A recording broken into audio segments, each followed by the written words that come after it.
Okay, so today we're going to dive into this idea that the people in your life and even experiences in your life are a mirror for you. So, what we Mm. mean by that, you may have heard of this mentioned another way.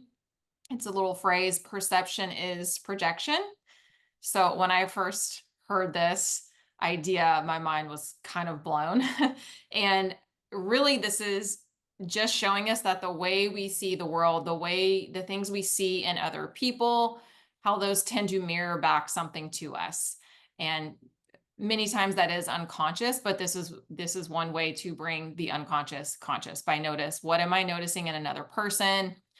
Is this if there's a person that's triggering you over and over, that is a sign, right? That maybe you Hmm. should take a look and see what's going on there. So this is the topic we're going to dive into today. And if you really understand this concept, you can really learn a lot about yourself and about others, and have compassion for yourself and others, and it can really change your life and change your relationships. Yeah, absolutely. This is like a massive shift in perception that like your inner reality is being reflected out into the world around you. And we'll go into, we'll dig right in, and we'll share examples from our own lives to just really hone in what this actually means, because it can sound very esoteric, but it's very much a real thing. Real So, thing. yeah. Sure. Do you want to share an experience first, or something that comes to mind for you? Um, Yes. Yes. So many things. So something I was just sharing with Holly is I was having a conversation with my sister last night, and she is a nurse, and our childhood was very up and down. It was very what's the word? Like inconsistent, but unpredictable. Mhm. And it would be extremely high highs, and then everything's calm, and then chaos, and everything's calm.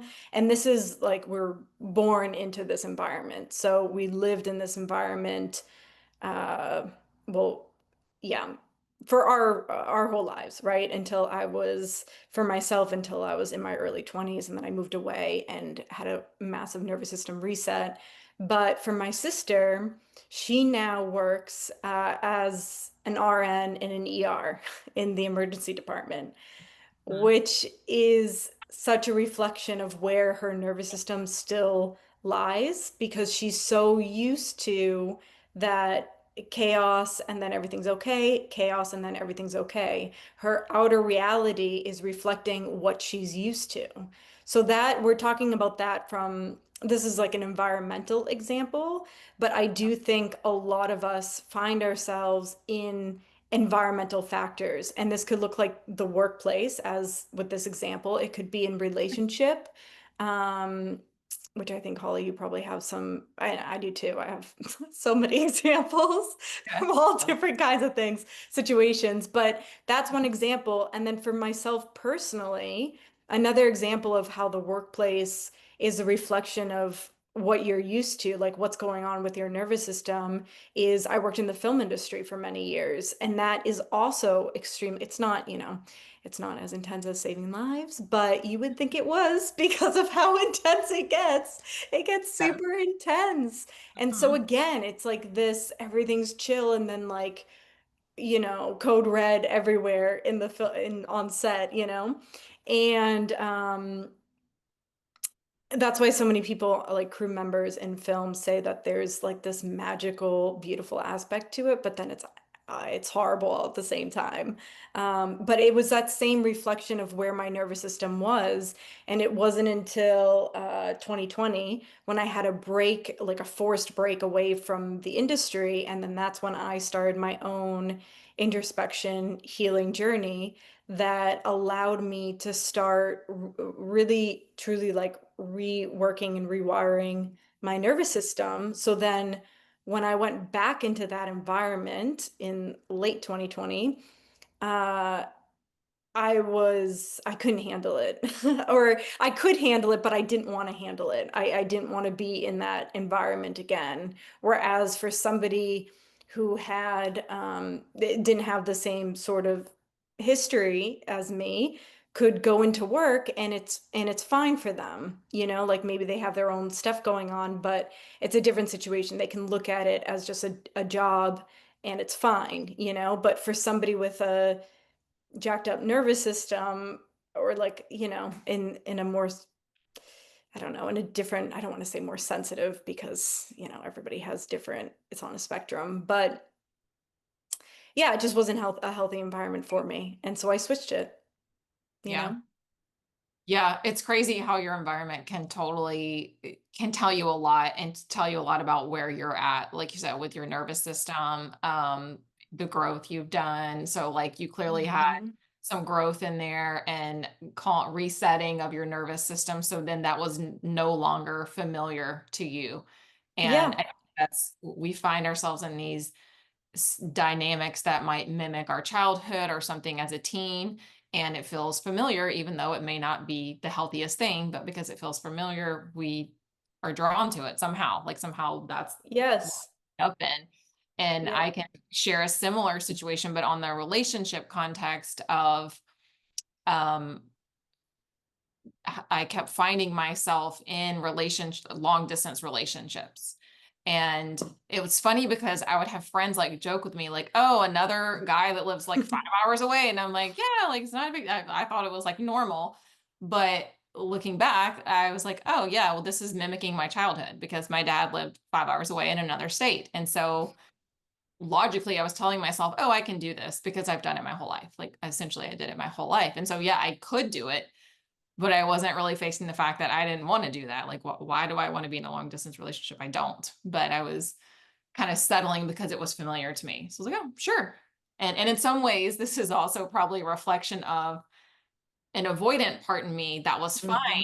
keeping people at some distance, you know? So Right. that's another way I think relationships can reflect back where we're at. And I think this is kind of going off, we're definitely going off on the relationship side here, but when you know we hear a lot about your attachment style and it's like you're anxious or you're avoidant or whatnot, and a lot of people who are anxious think that they are fully available for Hmm. the deep relationship that they want.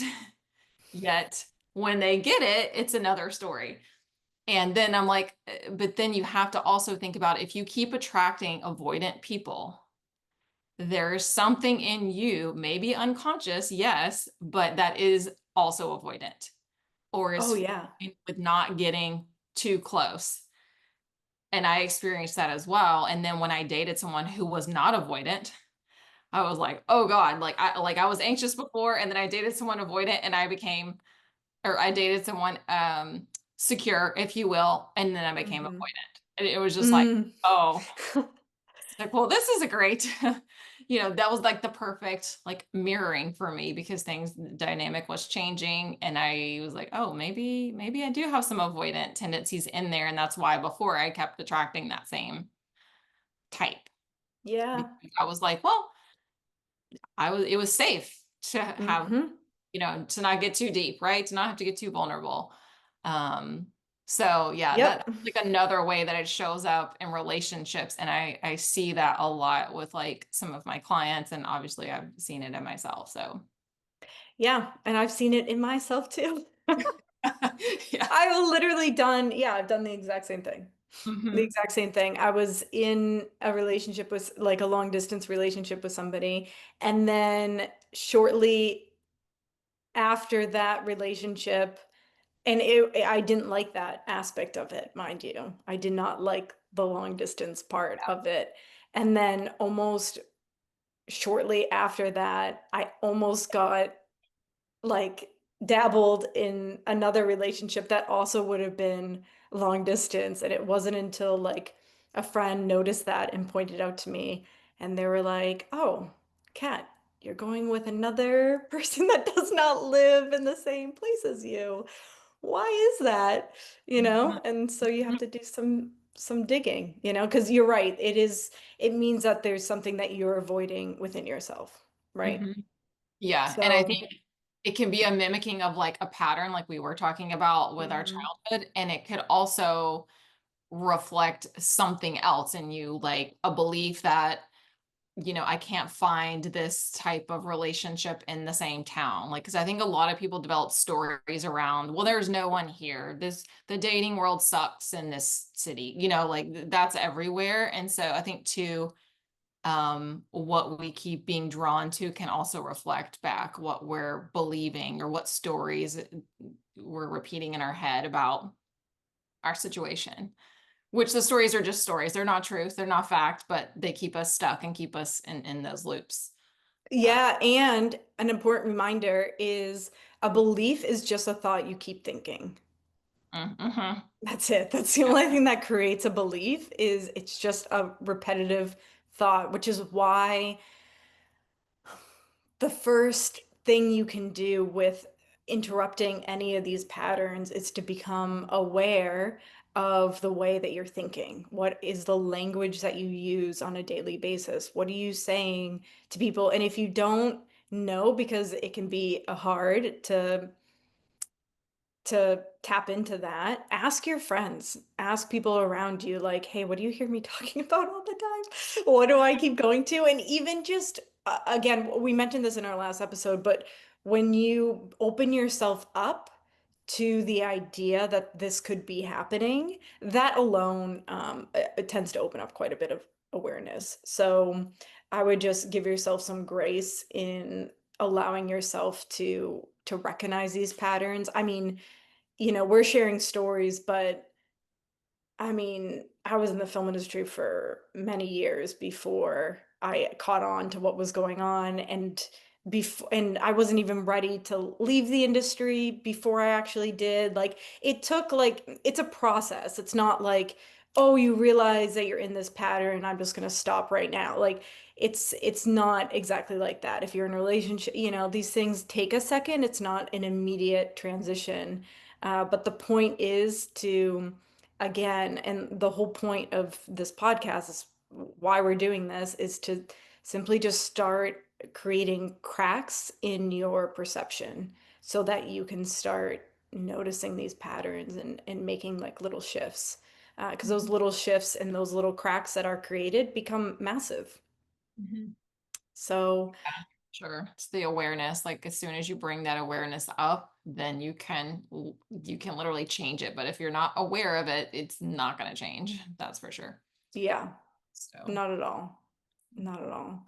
So, yeah, there's environmental factors, but everything that's happening, and okay, as like a really, really simple example, just to kind of um, conceptualize this a little bit better in a mhm. really simple way. It's like for me, if my internal world is feeling really chaotic or busy, or there's not a lot of balance happening in my life, it will start to show around in my environment. AKA, my apartment will get a little bit messy. I have a threshold, but it will get a little bit messier than the norm. And that is how I know where I'm at. So that is just a really simple, you know, That's so true. And that's a good example. example. And I think it goes in reverse too. Like Mm-hmm. by keeping your space, clean and organized can help keep your mental state, organized and not so chaotic or flustered or whatever it is that you're feeling stressed. Mm-hmm. And so that's a good barometer of like, what is my external environment looking like, feeling like, and then noticing, is that affecting my inner world, or is my inner world, affecting the outer world? Yeah.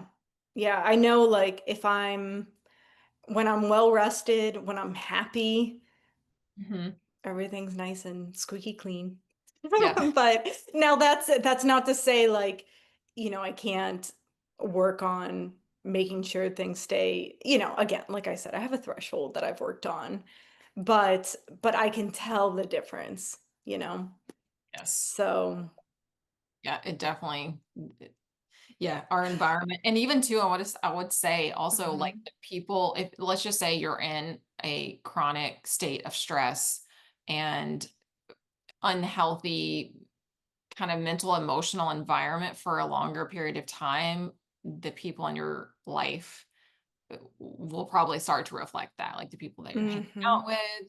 And that goes, and the people you're hanging out with can affect that as well. And so going back to the workplace example, when you're, let's just say you're in maybe a kind of a toxic work environment or just a stressful and chaotic work environment, everyone's thoughts and all of their negativity can become your own if you're not careful. Mhm. That's one way to start picking up on what are my thoughts, what's going on in my head.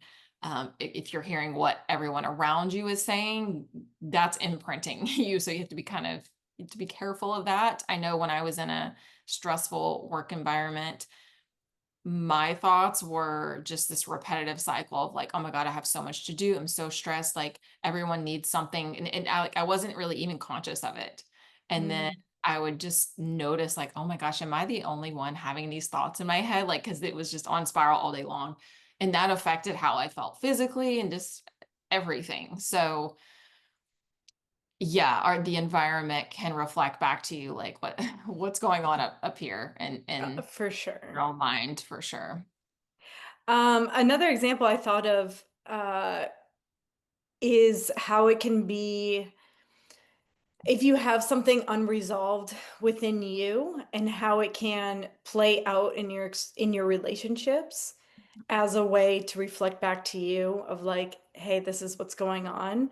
Um, is I had a few friendships in my early 20s where they were just crazy. And I don't consider myself I do not like drama. I don't look for drama. I'm like turning away if there is drama. I just slowly back out of the room. Like I really don't like it. I'm not a fan. Not a fan of gossiping or drama.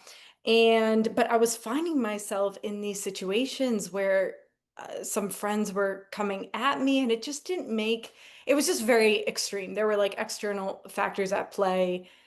Anyway, Mhm. regardless, what I realized is that each of these friends showed traits of my mother's behavior towards me. Mm, And it wasn't until I then realized that, but then had to face my own relationship with my mother directly because it was showing up over here because I wasn't facing it over here.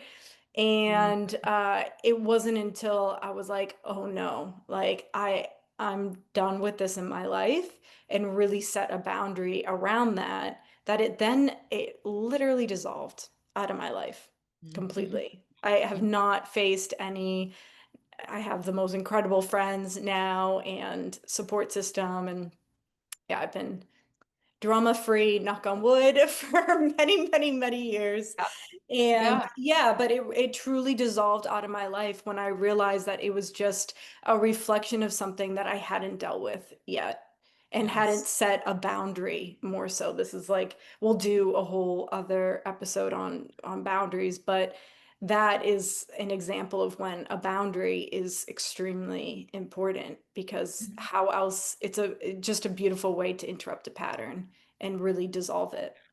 Yeah, and you're sending a signal to the universe, like, "I'm done with this, I don't give me any more of it," Hmm. essentially, and I feel like that is really important, and that's why some people can get stuck in, and I've been there, like, getting stuck in the same pattern because you're not drawing a line in the sand, like, you're not Hmm. saying, "Okay, no more." You keep entertaining it, and that happens in friendships and relationships. Well, if I keep entertaining the people that are treating me like this, I'm allowing it essentially. Hmm.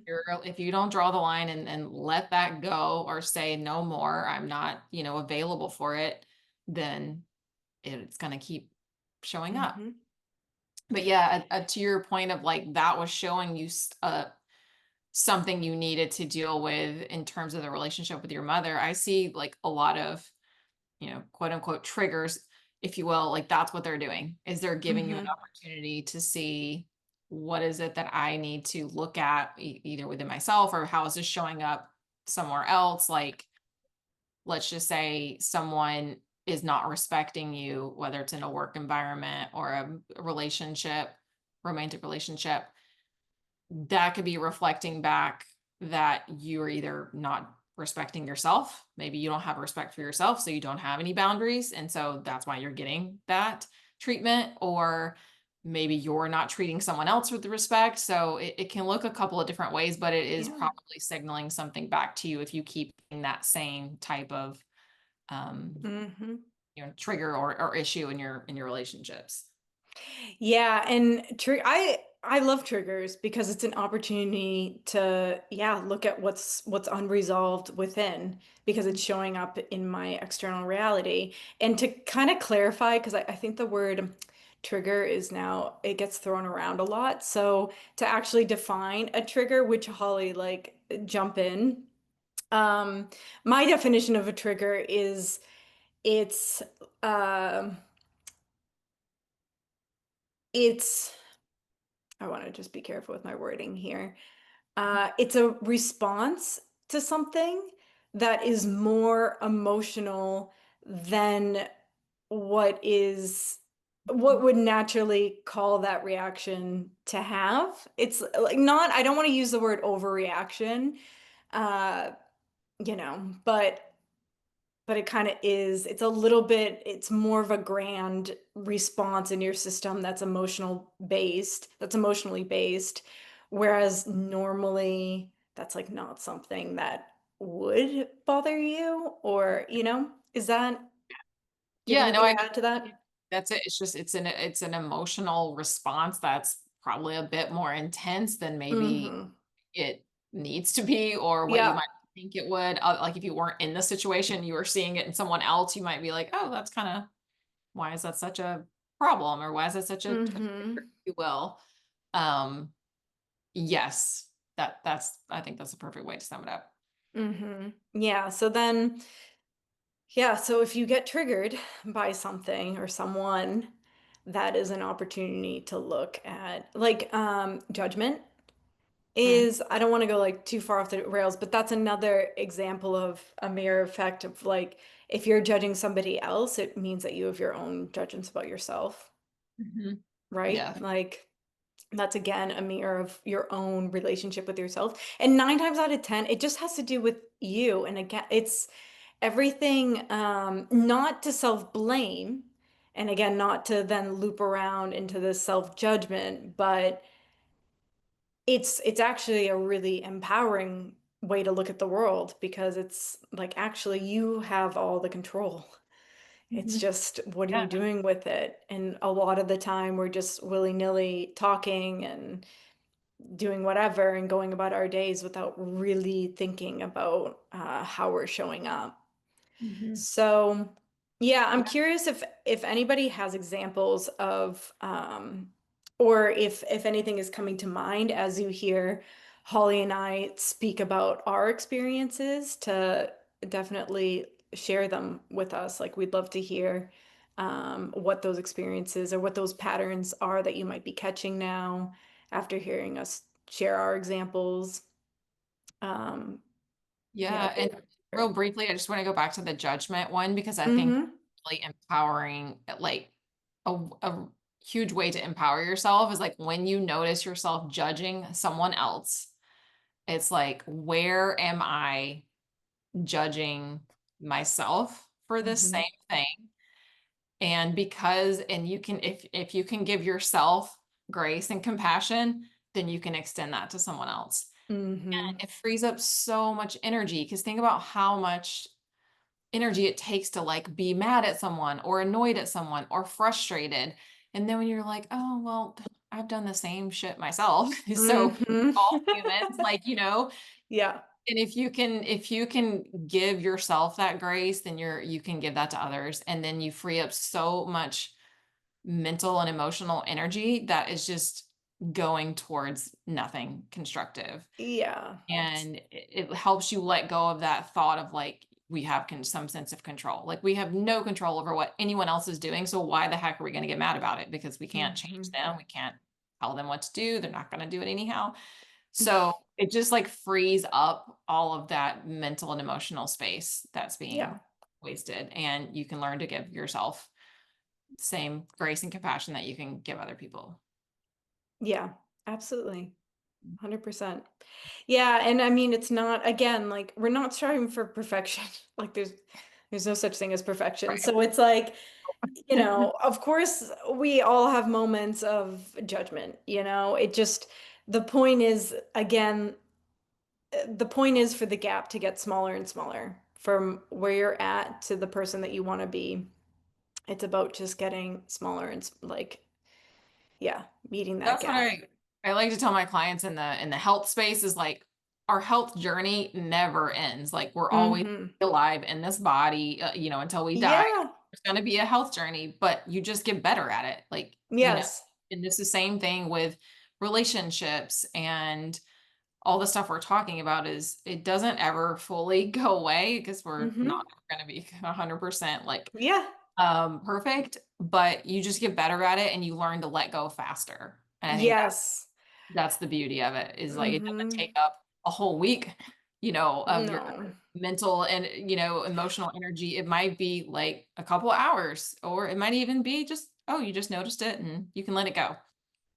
Yeah, I think that's the biggest thing, honestly. Thanks for pointing that out. It's learning to drop it faster. So, and yes, it will come up less often as well because you're more mindful of it, and then you're rewiring your brain when you're doing stuff like this. So it will just eventually you're making new neural pathways and all of that. So you're the architect of a new brain right now. And so it is going to come up less often, but we're human, so it's going to come up. Like I was just the other day, somebody was a bit more loud and just like loud and talkative. And I definitely had this moment of like, like too much, like too loud, or I had a judgment towards it, absolutely. And it's why do I have that judgment? Because like there's a part of me that wishes I was more loud and Mhm. more in that setting.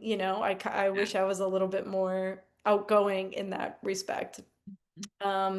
So Which and then reminds me, we didn't flip this. Didn't mean to cut you off, but yeah.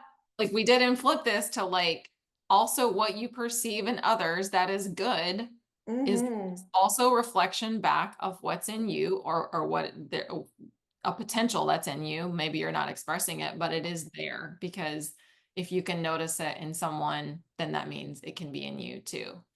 Um, Hmm. so I'll give an example, like kind of similar. I remember there was this girl that I knew in Dallas, and I just always was like, oh my, she seems so like happy and joyful, and like just no matter where I saw her, that was her energy. And I was like, in a way, I was like kind of like jealous of it, like there was like a little jealousy there, like, hmm.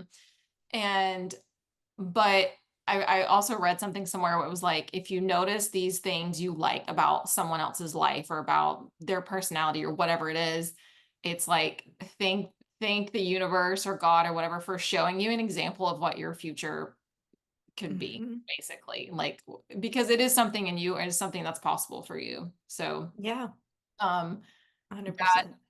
that's really helped me to just notice when I notice good things. I'm like, oh, okay, I have something like that in me. May not Hmm. come out the same way, but it's definitely there's something in there. Hmm. The same potential or quality. So Yeah, I knew somebody who I said something admired something about them, and they were like, "Well, I'm just a mirror of you." And I mm, was like, it was yeah. like the sweetest thing. But it's true. It's like if, yeah, when you notice something, a quality in somebody else, like a positive quality, it's because that positive quality lives within you as Mhm. well, So you know? true. It's so true. That's why I think this whole like concept can be really powerful and show you so much about yourself. Yes, the things that we might need to work on or let go, but also like the really good and positive things that we might want to even be able to bring out more now that we know that Hmm. they're available within us. So yeah, Yeah. it's a good one. This is a good one. Hmm. Um,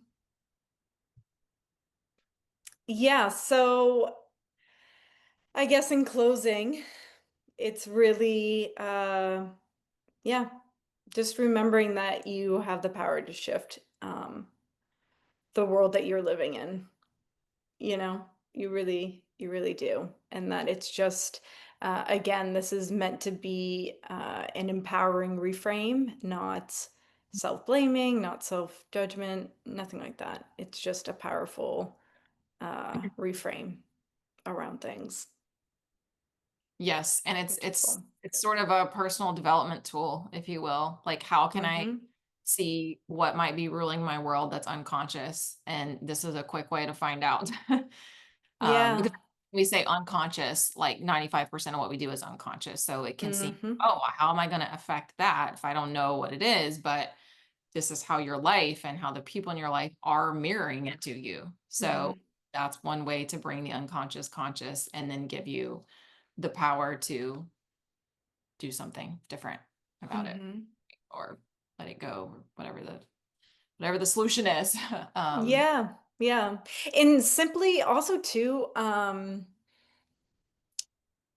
simply just becoming aware of the situation that you're in, if it's a situational mirroring, like I was using the film industry or my sister's a nurse as like a reflection of the inner reality of our nervous systems.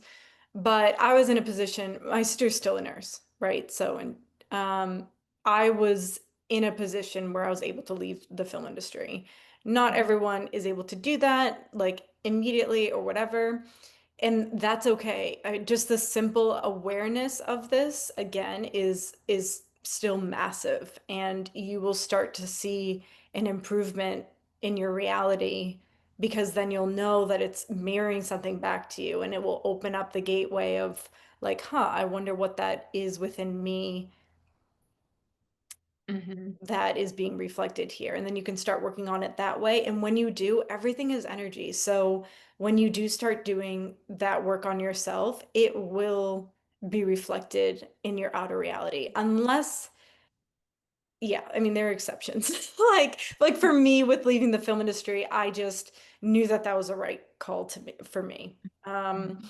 I decided it was too triggering and a little too just unhealthy. Just an unhealthy thing for my nervous system, in which case you don't need to stick everything out and wait and see the shift in your reality. So, yes, you can stay, and that's okay. And yes, you can also potentially shift it. Mhm. But both are, it depends on your situation. So, Mhm. Yeah.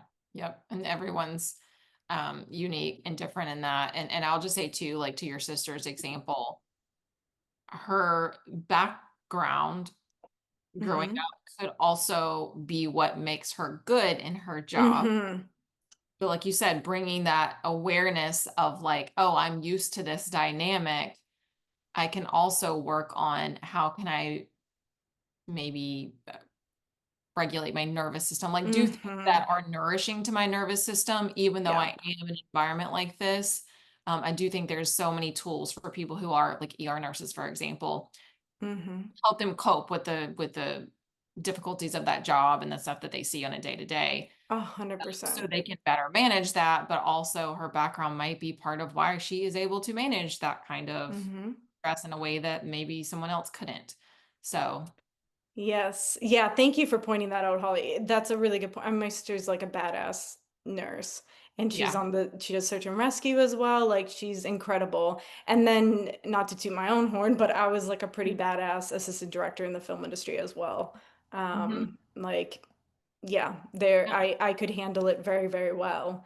But I just decided I didn't want to do that anymore. So like both sides are totally okay. So that's a great point of, but then it's important to, learn how to different tools to regulate, Yes. Yes. you And know. Yep. And everyone gets to choose and listen to their own inner authority and make it Yes. themselves what is best for them. And Exactly, so, exactly. cool. Yeah, so I would just reflect on yeah, what this discussion has brought up within you, and yeah, we'd love to hear whatever's coming up. Yeah, please share with us, tag us in your social media or just leave a comment or review, and we would love to Yeah. hear from you.